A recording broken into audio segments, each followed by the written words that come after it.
Okay, this is the understanding of the human condition that is necessary to understand in order for someone to be able to identify a bona fide set of practices that will help them accomplish the conundrum of the human condition.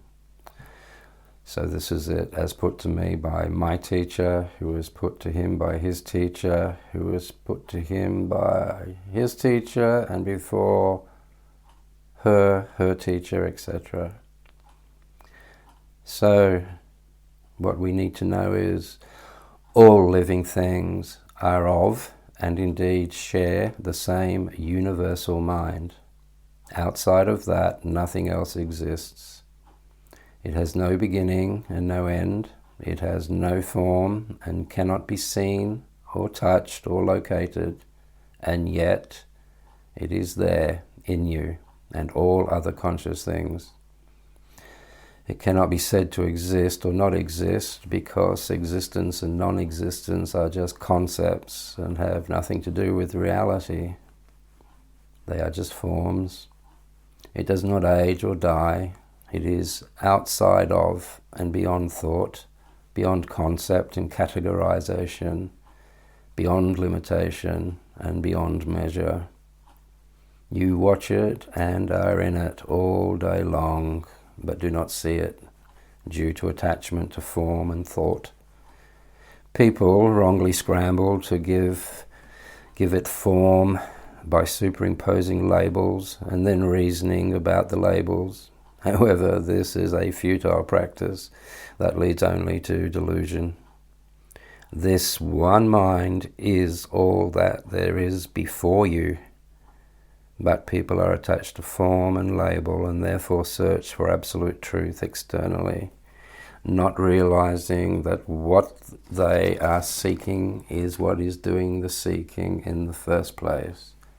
Seeking externally is to move away from it. It is very important to see that. Why? Because you are trying to use mind to seek mind. One can carry on like this for millennia, but will never attain to it. All that is needed is for one to stop thinking, stop labeling and conceptualizing, and the one mind will appear before you in all its spotless magnificence.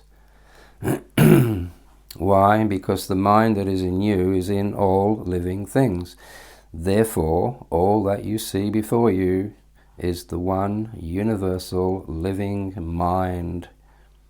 It is no less for manifesting as an ordinary ant, and it's no greater for being manifest in a highly evolved entity.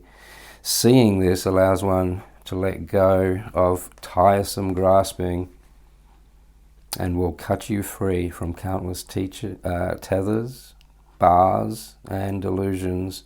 More importantly, though, you will no longer be fodder to those who seek followers. If you cannot comprehend that the one mind is in all living things, and if you are attached to form, attached to superstitious practices and seeking favor with alms, sacrifices and offerings, your way of thinking is truly false and will never align with reality. If you only use your mind to think, if you only use it to believe and opinionate and conceptualize, you have abandoned pure mind and attached yourself to form and thought. There is a lovely little story that points this out quite nicely. There was once a fish, and this little fish had heard of this thing called the ocean, a thing that, apparently, holds all the mysteries of life. The fish became obsessed with the need to find and know this thing called ocean. For years the fish swam and searched, asking and being with a myriad of strange species, always seeking and asking for the answer to his plight. But always getting nothing but fantasies, beliefs, theories and nonsense. One day, though, our fish was talking to an old octopus, and the octopus told him about an ancient shark who was over 600 years old.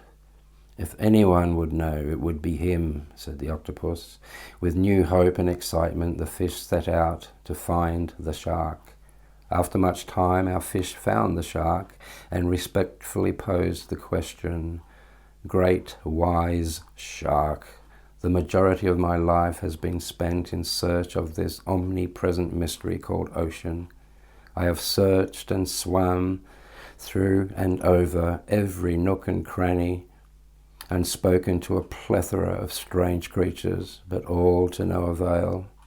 Please, wise shark, share with me your acumen." "My dearest little fish," said the shark, "you are in the ocean. The ocean is in you. All things are made and born in it. All things contain it, and it contains all things. It is all around you, and all will return to it at death, and all will be reborn from it.